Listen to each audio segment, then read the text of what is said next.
I'm Edie Lush, and I'm here in Paris at the COP21 Hub Culture Pavilion. And I'm really pleased now to be joined by Roger Platt. Thanks very much for coming along. Thank you for having me. President of the U.S. Green Building Council. You There got we go. it. So now I've heard of LEED, Yes. but tell me a little bit about what you guys do. Okay, well, we are best known, and while you've heard of LEED, not everybody knows that LEED is a green building rating system. It's used very extensively throughout the world, about 150 countries, and it's used to identify buildings that are very high performers in terms of energy efficiency, water efficiency, indoor air quality, other matters like that. We're here at the COP because the United Nations has made the point that buildings and all of the energy used in buildings and all of the opportunities to reduce that energy is the largest opportunity to, in a cost-positive way, or cost-negative way, in other words, a way people can make money, it's the biggest way to reduce carbon emissions. So it's the biggest way to reduce carbon emissions that's also an economic opportunity. So that's a big part of our message here.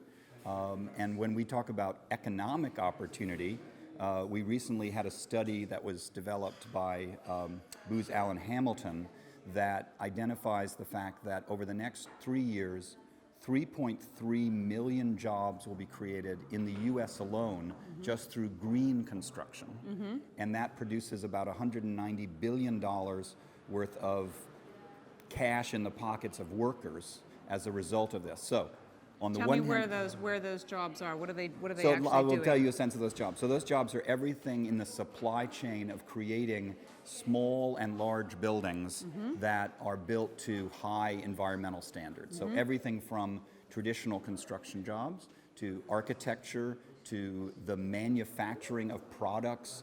There's all kinds of cool new cutting edge products that go into green buildings, including, for example, this type of glass you may have sort of seen originally in James Bond movies that suddenly turns opaque when it needs to turn opaque.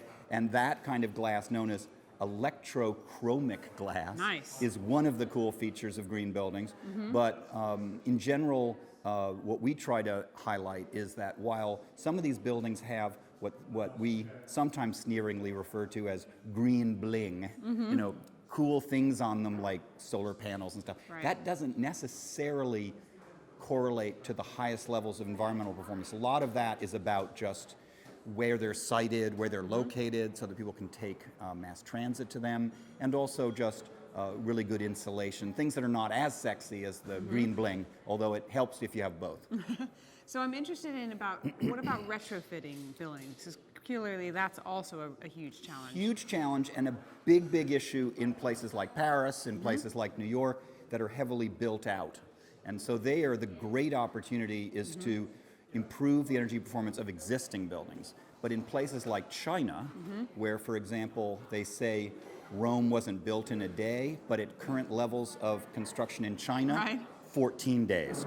So if you're in a place like China, it's not so much about the old buildings. But here, it is, and so about half of the buildings that we certify to this LEED rating system, half of the square footage of those buildings is existing buildings. So we're taking existing buildings and retrofitting them to high performance standards. So it's a huge part of the green building movement's priorities to deal with existing buildings and retrofit them so that they're both, you know, filled with sunlight and fresh air, but also are super efficient environmentally.